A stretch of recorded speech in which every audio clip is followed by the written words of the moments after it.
On the riverbank, the battle concluded with Shadow delivering a devastating blue slash to finish off the boss. From a cliff above, Sister High and the official A Wisp of Smoke cheered for Shadow's power as he stood victorious by the glowing loot. Shadow told his companions to gather the loot so they could hunt the next boss, prompting the women to marvel at the treasures. A timer showed it was 8 p.m. Exhausted, the female official and Ah Hai protested that it was time to clock out and refused to work overtime. True to their relaxed Nanyu playstyle, the two women cheerfully bid Shadow goodbye until 9 a.m., leaving him standing alone. Shadow's solitude was broken by an urgent message from Little Black. She had found a legendary treasure, but it was a powerful mimic monster she couldn't defeat and was begging for rescue. Shadow promptly asked for her coordinates and flew to her aid on his skeletal dragon, Osiris. Deep in the dark forest, a nervous Little Black sat eating a cracker while warily watching the glowing purple greedy devourer chest boss. Shadow arrived, descending with a massive strike and slicing through the monster with his crimson blade. The system confirmed the defeat, granting him massive XP and tradable lifespan, leveling him up to 25. As loot orbs floated around them, Little Black praised Shadow for finding her and one-shotting the boss. Shadow ignored her, asking how she had found the mimic without falling for its trap. Little Black explained she accidentally fell into the pit and nearly touched the chest, but a cracker she dropped hit it first, waking the monster. When Shadow asked about the cracker, she explained she had bought the snack from a mysterious merchant, claiming it turned her bad luck into good fortune. Holding the snack, Shadow was highly skeptical. Despite his extensive knowledge from his past life, he had never heard of such a luck-altering item. Little Black eagerly watched, secretly hoping he would remove his mask to eat the cracker so she could finally see his face. Anticipating her curiosity, Shadow used his stealth skill to vanish in dark blue flames, leaving a confused Little Black behind. He reappeared a moment later with his mask on, gave a thumbs up, and said the snack tasted good. Little Black pouted, playfully accusing him of being too shy. Turning to the real blue chest, Shadow explained the mimic's danger. A captured player would be stuck in its stomach, unable to log out, and risk real-world starvation. Defeating the mimic safely revealed the actual treasure. Shadow opened the chest, getting evolution points and equipment. Among the loot, he found two significant items: the map and key to the City of Unjust Death. Shadow's eyes widened in astonishment, recognizing the key as an incredibly rare artifact. Stunned by the drop, he wondered if Little Black's cracker had actually boosted her luck. He recalled the City of Unjust Death, a forbidden zone for the living that only one person had ever entered. While the details were a mystery, the city held world-shattering treasures. The survivor emerged with unimaginable power, causing a bloodbath and skyrocketing to #1 on the leaderboards in a single month. However, he remembered that player was level 50. Realizing his level 25 was too low to survive, he postponed the trip. He claimed the map and key, telling Little Black to share the rest of the loot. He summoned Osiris and they flew out of the forest. With the legendary dungeon waiting, he decided his priority was to complete his level 25 class trial to maximize his strength. Later, Shadow traveled to a massive cathedral on the second underground level of the Evil Spirit Academy hideout. Inside, he approached the glowing spirit Asathus, presenting a golden bell to initiate his level 25 trial. Asathus solemnly asked if he was ready, prompting a system interface to appear for the judge challenge. Unwavering, Shadow firmly confirmed he was ready. A brilliant golden magic circle engulfed them as the trial initiation spell activated.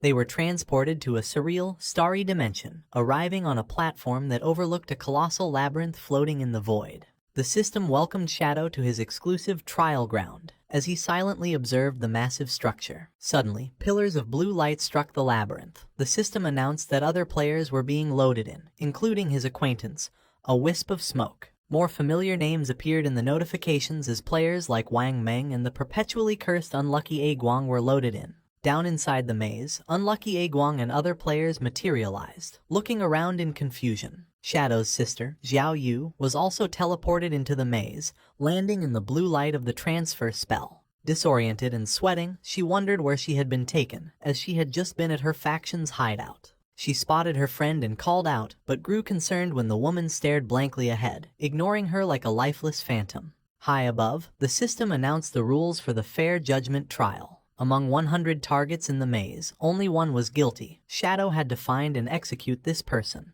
Killing an innocent target resulted in immediate failure. Shadow asked Asathus how to determine who was guilty. Asathus cryptically instructed him to use his eyes to see the truth. Shadow's eye glowed with golden light as he confidently stated the guilty party couldn't hide from his gaze. Asathus then formally started the trial. The stone platform vanished beneath him, sending Shadow plummeting through the starry void toward the labyrinth. As he descended, the system restored his stats and started a 30-minute countdown. With failure as the penalty for killing the wrong person or running out of time, Shadow smirked, prepared to hunt the sinner. The system announced the start of the fair judgment trial, declaring that the judge had entered the area and was hunting for the sinner. Captain Anyu, Wang Meng, and Zhang Yaoying looked up in surprise as the announcement echoed. It detailed the trial's objectives. Surviving for 30 minutes gave a rich reward, while killing the judge granted a god-level reward. Elsewhere in the maze, Xiaoyu cowered against a wall in fear. Panicked, she wondered why she had been randomly teleported into this confusing maze and forced to be prey in a deadly hunt. As she walked along a tall blue wall, she wondered aloud who this mysterious judge could be. Peeking around a corner, Xiaoyu thought about the god-level reward, hoping it might heal her legs. Motivated, she decided to try her best to survive. Her brief resolve turned to terror when she spotted Shadow calmly walking down the corridor, giving off a dark aura. Shadow's glowing eyes scanned his surroundings, focused on his hunt. Realizing that the terrifying judge was Shadow, Xiaoyu screamed in shock. Convinced she would die if he found her, she turned and ran to find a hiding spot. Meanwhile, Shadow approached a female participant who had the glowing blue word woman floating above her head. He wondered what these labels meant. Suddenly, Shadow noticed another woman running past and realized with confusion that not everyone had a floating word. Taking advantage of his distraction, a blonde assassin appeared right behind him from stealth, readying a dagger. The assassin unleashed a glowing green slash, shouting for Shadow to die. However, Shadow used an evasion skill to blur his body, making the attack miss completely. The assassin was stunned as her weapon passed harmlessly through Shadow's body, confused why her surprise strike had failed. Shadow narrowed his eyes, looking through the confusion of the sudden ambush. The assassin landed after her failed strike, cursing his evasive skill. Shadow noticed blue text floating above her reading woman and 19 years old, realizing these words described her traits. He coldly observed her and the identical figures around him. He recognized her from his past life as Song Fei's fanatic follower, finding her presence illogical since she should already be dead. Suddenly, a large angry mob of familiar faces charged down the corridor toward Shadow, screaming for his death. Leading the charge was Song Fei, who vowed to kill Shadow. His followers unleashed a magical assault, casting a massive fiery explosion that completely covered the corridor. Emerging unharmed from the smoke, Shadow figured out the puzzle. None of these attackers were real.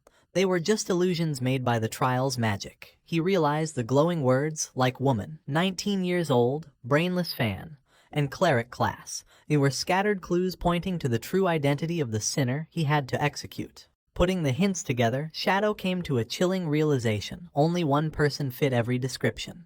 His sister, Xiaoyu. Elsewhere in the maze, the real Xiaoyu was crawling on the ground, struggling to survive. Annoyed by the massive maze and deciding that hunting the fleeing phantoms one by one was too boring, Shadow chose a destructive approach. Dark purple flames began to erupt from his body. He unleashed his ultimate skill, Endless Nightmare. The dark purple flames exploded outward, quickly flooding the pathways of the maze. The illusions, including the fake Song Fei, were instantly caught in the magical blast, their forms distorting as the nightmare spell erased them. To speed up his search, Shadow summoned several Shadow clones. He commanded his dark duplicates to split up and search the area for his target. The fast clones streaked through the maze like lightning, easily cutting down any remaining phantoms in their path. The ruthless tactic worked. Shadow finally tracked down his target, finding Xiaoyu on the ground, surrounded by his purple magic. Hovering above her head was the glowing blue title of Sinner. Shadow glared coldly at his sister, steeling his resolve to complete the trial's objective. Without hesitation, he threw a poison dart. The system immediately announced the sinner had been killed, congratulating Shadow for clearing the maze.